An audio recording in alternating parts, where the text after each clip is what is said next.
What's up, guys? I'm Williams, aka TheSwolefessor, your educational and health and social well-being. And today I'm going to be giving you guys some general guidelines over how to periodize your accessory work. Now, before we get into it, I just want to make it perfectly clear that this is just one way of going about it. There's lots of different ways to periodize your accessory work.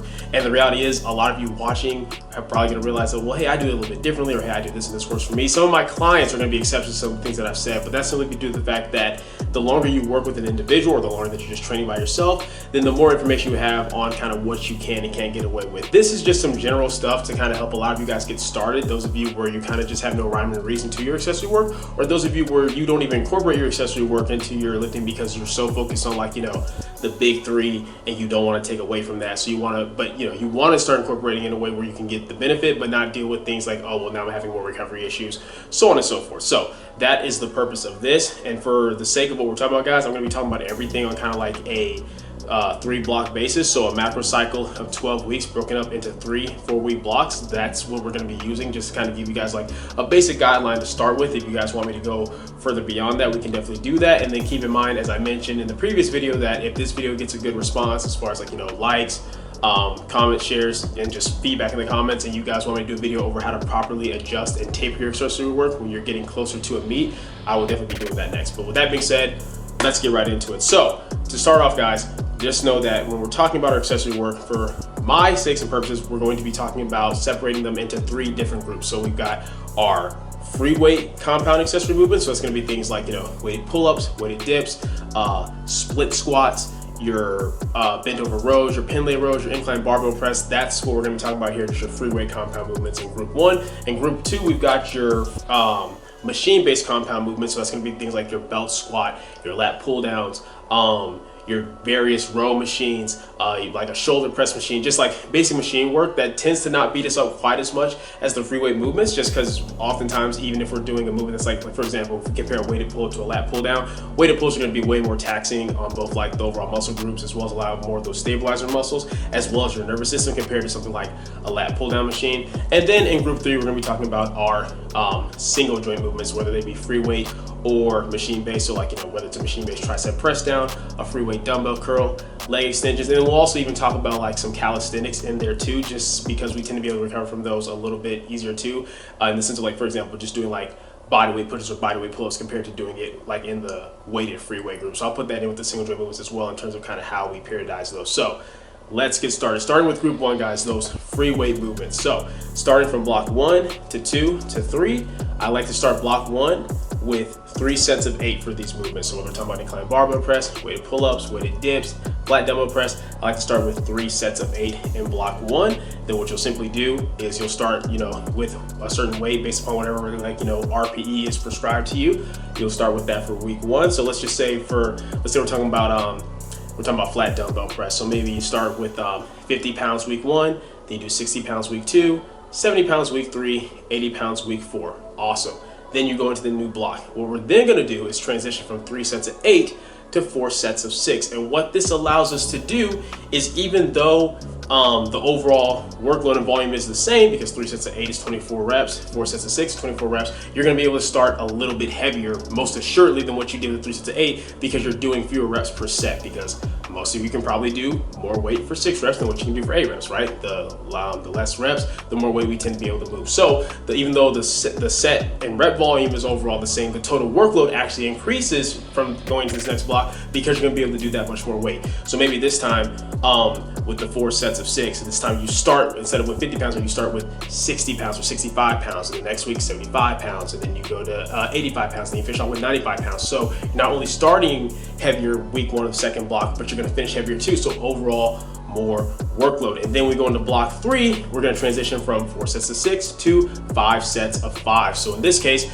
the set and rep volume is pretty much once again the same, give or take 1 rep, because this time 5 sets of 5 is 25 reps compared to the previous 2 blocks, which was 24 reps. But once again, what's making the big difference is going to be the total amount of weight that you're able to now do, because now you're doing sets of 5. You're going to be able to start heavier. Now, the reason that I like this, right, guys, in terms of the the structure of 3 sets of 8, and then we eventually go to 4 sets of 6 and 5 sets of 5, because I kind of like playing with these kind of quote unquote lower reps with these bigger movements. Not so much that like we want to go too low, like we get to sets of 4 and 3, and I'll talk about that later, but it's the fact that, like, you know, when you're doing a pin lay row, when you're doing weighted dips, it's kind of fun to like push those movements. So psychologically, even though you're kind of doing the same workload, like I said, you're gonna have that incentive to kind of push more weight, because it's kind of like if we think about like squat, bench, or deadlift. You guys know we get excited when we see that, okay, I was doing 4s, but now I got 3s as blocks, now I got 2. So you're just gonna kind of have more incentive to push it. So part of it is psychological, and then 2 is the fact that the reason I don't like doing just basic linear periodization with these movements, right? Like for example, why not just go from 3 sets of 8 to 3 sets of 7, block 2, then 3 sets of 6, block 3, is because we're not just trying to increase weight on these movements. The purpose of our accessory work is to get more additional volume on the muscle groups that we can recover from. So even though, yes, if you go from 3 sets of 8 to 3 sets of 7, 3 sets of 6, you might be able to increase the weight. There's no guarantee that you're gonna be able to increase the weight so much from block to block to where it's gonna keep the volume the same as where it was with the higher reps, the previous block, or more. Whereas with this type of system, you're able to not only increase load, but that overall set rep volume, we know for sure is gonna, at the very least, be the same or 1 rep more. So even if for whatever reason you end up doing the exact same weight as what you did the previous blocks, that volume is not going down. We're keeping that additional workload high, which is what we want, getting that additional workload in that's easier to recover from. Now, the reason that we kind of like call it there, the reason that I don't like to do things like maybe getting into like, okay, well, let's start doing instead of 5 sets of 5, we can do like 6 sets of 4, or 7 sets of 3, something like that. Aside from the fact that like technically 6 sets of 4 or like 7 sets of 3 is going to be like a little bit less volume than 5 sets of 5. The reality is even if you keep that volume kind of the same consistently, we're like, okay, yeah, we're doing really low reps, we're making up with enough sets to make up for it. One is just time management efficiency. I don't really think there's a reason you should ever be doing more than 5 sets on an accessory movement, because 1, just for time efficiency. 2, you can get to the point where you are doing so much sets to where maybe you are going to start eating into your overall recovery more than you want to. And then even if you're not, like let's say you're doing something like 6 sets of 4 instead of 4 sets of 6, you're like, oh look, it's pretty much like the same workload. Once again, how heavy are we going with these movements? Because there's a difference between doing 4 sets of 6 with a certain amount of weight versus 6 sets of 4 with heavier weight. Aside from the fact that it's technically more workload because it's sets times reps times weight, it's the fact that it's just overall heavier volume, and that's definitely going to eat at your recovery more, especially with these big movements. Like those of you who've gotten fairly strong on something like a weighted pull-up, weighted dip, or even pin lay rows, you'll know that if you go heavy enough on these movements for enough volume, that's going to start to kind of impede on what you can do for like your back squats, your bench, your deadlifts, just because, oh, my back's a little bit more sore than what I want. Or even if your back's okay, just your overall nervous system. Like guys, if you haven't, try weighted pull-ups. If you guys think bench pressing, like to me bench press is not very taxing at all. Like weighted pull-ups, I've always said this are kind of like weighted pull-ups and weighted dips are kind of like the squats and deadlifts of the upper body. Like they can be very, very taxing movements, not just on the muscle groups involved, but on your nervous system as a whole. So we have to keep that in mind. So that's why I don't ever like to do more than 5 sets, and why on these movements specifically, I never like to go any lower than 5 reps. I think 5 reps is as low as what you need to go, where you can still kind of have some fun pushing load, but not so low to where you're dealing with too heavy a volume. So that's the general guideline for those big free weight compound movements. Once again, weighted pull-ups, weighted dips, incline barbell press, flat dumbbell press, whatever it may be. Now, next group is going to be those machine-based compound movements. So lat pull downs, seated cable rows, chest supported row machines, maybe like shoulder press machines, belt squats. And with this, you're going to kind of see the same type of trend. The difference is with these, we're going to start with a lot higher reps. Once again, reason being is that these just don't tend to beat us up quite as much, so we can kind of do a little bit more volume on them. But the second reason is going to be that, and this is kind of keeping in mind those of you who maybe like you're like stronger, you have a strong enough base to where if you started with too low of reps, maybe you did something like 3 sets of 8, then 4 sets of 6, then like 5 sets of 5, like we did with the free weight movements, you might find that before you even get to the 4 sets of 6 or 5 sets of 5, that you're already stacking some of these machines. I know for me personally, for a lot of back machines that are based upon like plate stacks or like cable or stuff like that, that if I start doing anything like less than 8 reps, then I have to pretty much max the stack out to get any type of volume from it. And then at that point, I have to start doing multiple sets to kind of get that same volume. So that's why, for the sake of machine-based stuff, I like to start with higher reps. And for those of you where you're nowhere near strong enough to like max out on it, that's okay. These high reps are still good. More volume, building your work capacity. So with block 1, I like to start with 3 sets of 15 for these type of things, whether it's like lat pull downs, belt squat, whatever it may be. Then block 2, we're going to transition that to 4 sets of 12. So once again, we're going to be able to go a little bit heavier, but overall workload is not going down because we make up for the reps by adding that additional set. And then we can finish off with something like 5 sets of 10. Now, Once again, you guys see the same trend where, okay, cool, with each block, we can technically push loads a little bit more, but we're not losing out on that overall volume. And like I said, the reason I don't like to ever go much lower than like 10 reps on these machine-based stuff is because when you do that, you get so close to where you may be so close to like maxing out or stacking out a movement where you have to start adding even more sets than that. And in actuality, like I said, when it comes to these type of movements, we can just get away with those higher rep ranges without feeling too beat up. And I find that that's just like a way that I like to utilize them for both myself and my clients. So we're starting with 3 sets of 15, 4 sets of 12, then 5 sets of 10. As well as the fact that for a lot of these things, right, we tend to kind of do these movements usually like afterwards. Like for example, I'm gonna focus on my pin lay row or weighted pull up before I do like a seated cable row or a lat pull down machine. So since I've already kind of done some heavier volume on that, it's just a little bit easier if I go a little bit lighter on the other movements. So having those higher reps kind of forces you to do that. And then with something like the belt squat, it's the fact that, especially if you get close to a meet, right, you're already probably doing relatively heavy volume on things like your squats and your deadlifts. So there's not a need to be doing things like necessarily like sets of 5 or sets of 8 on the belt squat. Keeping it to that higher rep range and just get more of that additional volume in on the legs is something that I think is very useful. So that's kind of why we have that those type of rep structures this time around. But still the same principle of we can go a little bit heavier each block, but overall total workload for sets and reps stays the same, but that intensity and mechanical tension is going up, so total workload goes up. And then to finish off, guys, we have our single joint movements and kind of like our calisthenic movements. So when I'm talking about single joint movements, I'm referring to what a lot of people call isolation movements. So whether we're talking about, you know, barbell curls, dumbbell curls, tricep press downs, leg extensions. And with these, we have a couple ways of going about it.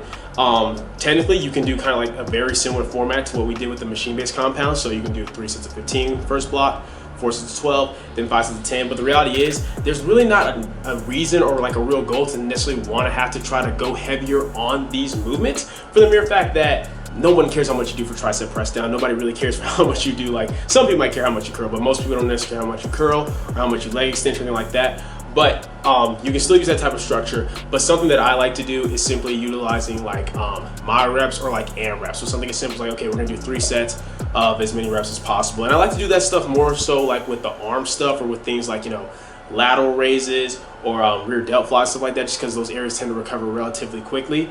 I like to be a little bit more careful about that when we're talking about things like leg extensions or leg curls, just because you can get to the point where you're doing like, you know, if you're doing enough with your AMRAPs on like leg extension or leg curls, and you might start to feel that a little bit more on your squats than what you want to. So something that I like to go with, and for the overall like just periodization, is something as simple as this.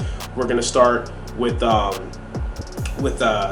3 sets of 20, right? Start with 3 sets of 20, so that way you're starting like with that very, very, very high rep range.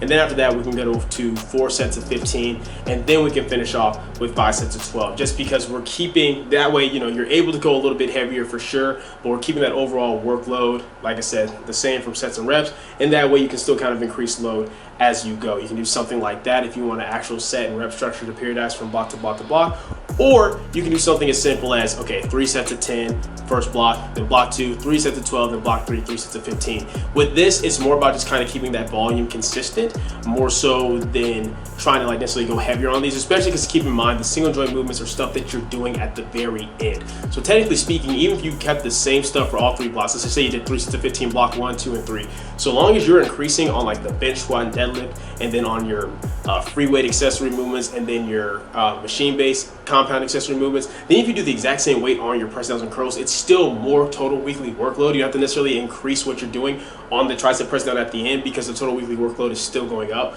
And like I said, those are kind of just to ensure like that we're kind of finishing things off, but that's also why I like the as many reps as possible style with that. So just keep that in mind. There's a lot more freedom and variation with how you go about the single joint movements. And then for calisthenics, kind of the same thing. I like to do this on kind of on the basis of just AMRAPs, because it's just body weight, right? So whether we're talking about like push-ups, I like to maybe do like 3 sets of as many reps as possible, or body weights, 3 sets of as many reps as possible for body weight pull-ups. But I always cap everything off with an RPE, which is what I'm going to be talking about for the rest of this, guys. It's pretty much like, okay, what are some general rules that we can apply as far as RPE? And for those of you who are wondering why you want to gauge your accessory work based upon RPE, I'll have my video over that, link in the description down below, over why you want to use RPE. But the 2 basic reasons are, 1, most of you don't know your max on like a lat pull down or your max on a tricep press down, so you can't really use percentage-based work. And 2, once again, the purpose of accessory movements is to build up more workload and more volume that's easier to recover from. If we start pushing RPE 9s and 10s on all our accessory work to where it's fatiguing us too badly to where we can't even perform like we need to on the big three, it kind of goes against the whole purpose of the accessory work. Like just for example, the reason that we like to do more belt squat is because it lets us get more of that additional volume in on our legs, so our legs can handle a bit more workload without taxing our back out by adding in like 3 or 4 more sets of normal barbell back squats. That's kind of the whole purpose of accessory work, right? So with keeping that in mind, guys, here's some general rules. So for group 1 being those free weight type of compound exercises, I like to work with anywhere from RP6 to RP8. I like to stay away from any RP9 or 10 when it comes to these bigger movements for the reason that we just talked about. If you push fatigue too high with those, it's definitely gonna start to leak into your big three movement, your overall recovery a lot faster than what it will with these other groups. Now, for the machine-based compound movements, I like to work anywhere from RP7 to RP9. If we're doing something like, you know, a seated cable row, and maybe it feels like an RP8 on the first couple sets, but by that last set it feels more like it's closer to RP9, that's okay. That's really not going to eat at you that badly. It's not really going to wreck you that hard. So RP7 to 9 is a good range for that. And then for our single joint movements, and then like our AMRAPs, whether we're talking about like, you know, calisthenic like bodyweight push-ups or like a tricep press down, working with RP 8 to 10 is actually fine. Once again, if you're doing an AMRAP with certain things, yeah, you can cap it off based upon RPE, but like I said, some things recover faster than others, right? So if we're talking about things like the arms, and you decide to do like just a full-on AMRAP of a superset, like let's say tricep press downs and rope cable curls, that's not going to destroy you. It's not going to mess you up so badly to where, oh, I can't hold the barbell for deadlifts, or oh, I can't generate any force for bench press. So that's not going to be an issue if you're hitting close to RP 10s with that. But the reason I like to stick to like the whole 8 to 10 rep range, because once again, if we're talking about things like leg extensions or leg curls, you might want to stay closer to like RP 8, RP 9 range. You may not want to take those to full on failure, just because even though they are single joint movements and we can recover from them quickly, they like the leg extension and leg curls may wear you out a little bit more than something like, you know, doing some direct arm work. So that's kind of the general rules for that. Now, as far as, okay, well, what do you do when you're at the end? It's really simple. You just start back with kind of what you were doing with block 1, but this time you'll notice you can probably go a little bit heavier. For example, you'll probably notice that whatever you're doing for your 3 sets of 8 compared to the last macro cycle is going to be a lot heavier this time around than when you first started. Or you can even go back with the same set and rep ranges, but now switch it out. Maybe if you were doing incline barbell press as your main accessory free weight movement after your bench press, maybe now you switch that out for incline dumbbell press, or you switch that out for weighted dips. So there's lots of different ways of how you can go about periodizing it, but like I said, this was kind of just to give you guys a general format of how you can go about it for a 3-block basis, like 12 weeks, which is very often how people kind of run things, right? Like, okay, like a 12-week program that you're running, or a 12-week macro cycle broken down into 3 blocks or 3 mesocycles. So yeah, hopefully that makes sense to all of you guys. Like I said, if you guys have questions about different things, or if you guys have other topics that you kind of want me to cover as far as related to accessory work that I already haven't, definitely let me know in the comments down below. Hopefully this gives you guys some kind of general base and guideline to start with, so that you can start incorporating your accessory work, because as I've expressed, guys, time and time again, if you are not trying to get as jacked as possible, if you're trying to stay in the same weight class, right, to be more competitive, if you're not trying to maximize your composition, put on as much muscle as you can within a weight class, then you are shortchanging your overall potential of what you can do. Especially those of you where you're new to powerlifting, do not become these people where you're just hyper-specific focused on bench, squat, and deadlift. Even though, yes, I've done videos over the importance of like not going to extreme variation work, you want to get away with as much specificity as what you can in terms of increasing the big 3.